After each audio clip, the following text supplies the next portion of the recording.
Days of Our Lives, Wednesday, March 11, spoilers and deep dive analysis. The Jeremy Horton frame job, Brady and Steve start asking the right questions. All right. Let's start with what is honestly the most compelling storyline of the week. Brady and the legend himself, Steve Johnson, played by the irreplaceable Stephen Nichols, are finally starting to pump the brakes on their assumptions about Jeremy Horton. Now here's the thing. For weeks, Jeremy has been painted as the guy, the villain, the one everyone loves to point a finger at, and most of Salem just went with it. Because honestly, Jeremy Horton has always had that energy. Right, he's got the name, the edge, the history. When something goes sideways in this town, the Horton black sheep tends to get the blame first and the fair trial second. But you won't believe what happens next. Brady Black, of all people, is the one pumping the brakes. And let me tell you, I have complicated feelings about Brady this season. He's been reactive, impulsive, and frankly a little exhausting. But this moment of doubt, this is the Brady I root for. The one who actually stops and thinks before torching someone's life. And here's the kicker. Steve Johnson is right there with him. Steve, the original ISA operative, the man who has literally lost in eye-solving cases, is questioning the narrative. If Steve Johnson thinks you've been too hasty, you've been too hasty. Full stop. Now let's connect some dots, because this is where it gets really interesting. Cast your mind back. Longtime fans will remember this. The Horton family has a long, painful history of its members being set up, scapegoated, or dismissed because of their complicated pasts. We saw it with Nick Fallon. We saw traces of it with Jack Devereaux in earlier eras.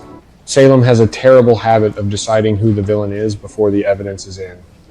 And the legacy families, the Bradys, the Hortons, even the DiMeras, they all carry the weight of that history. Jeremy being framed, not just a plot twist. It's a thematic callback to decades of storytelling in this show. And I, for one, am here for it. So the real question becomes who actually did it, and more importantly, will Brady and Steve be able to convince Alex Kyriakis before it's too late? Brady versus Alex, the Square Showdown. Speaking of Alex, oh boy. We're getting a confrontation on the town square this week between Brady and Alex Kyriakis, and I need to talk about this because these two have layers. Robert Scott Wilson has been electric as Alex. There's something about the way he plays entitled but redeemable that keeps me watching, even when I want to throw something at the screen. But here's where I have to be honest with you all. Alex Kyriakis has been so locked into his own version of events that getting through to him feels like trying to convince a brick wall that it's a window. Brady is going to try. I believe that the real drama isn't whether they have the conversation, it's whether Alex listens.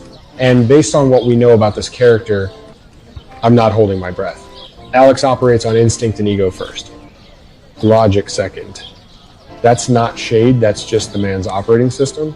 But here's my theory. What if the confrontation on the square doesn't convince Alex rationally, but plants a seed of doubt emotionally? What if he doesn't admit Brady is right in the moment? But later that doubt surfaces at exactly the wrong time for the real villain. Salem's most dramatic reveals almost always come from a character acting on a slow-burning suspicion they refuse to consciously acknowledge. Think back to how long it took certain characters to face the truth about Orpheus, about Stefano's schemes. The denial is always the incubation period. EJ, Johnny, and the DiMera pool. Okay, new topic. And this one genuinely gets me emotional. I'm not gonna lie. EJ DiMera praising Johnny, EJ praising his son. Do you understand how rare and significant that is in the DiMera household? This family has weaponized love for 5 decades. Affection from a DiMera patriarch isn't a gift, it's a leash. And EJ is very, very good at knowing when to tug.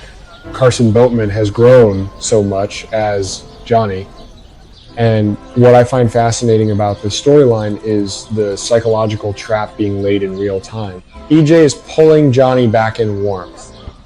Validation, acceptance, all the things Johnny has desperately wanted from his father. And it's working. Of course it's working. It always works with the DiMeras because they know exactly which wounds to press on. But here's the real tragedy. Johnny is torn because of Chanel. Chanel Dupree, played brilliantly by Raven Bowens, represents everything that exists outside the DiMera orbit. She's warmth that isn't conditional. She's love that doesn't come with a power play attached. And Johnny knows that.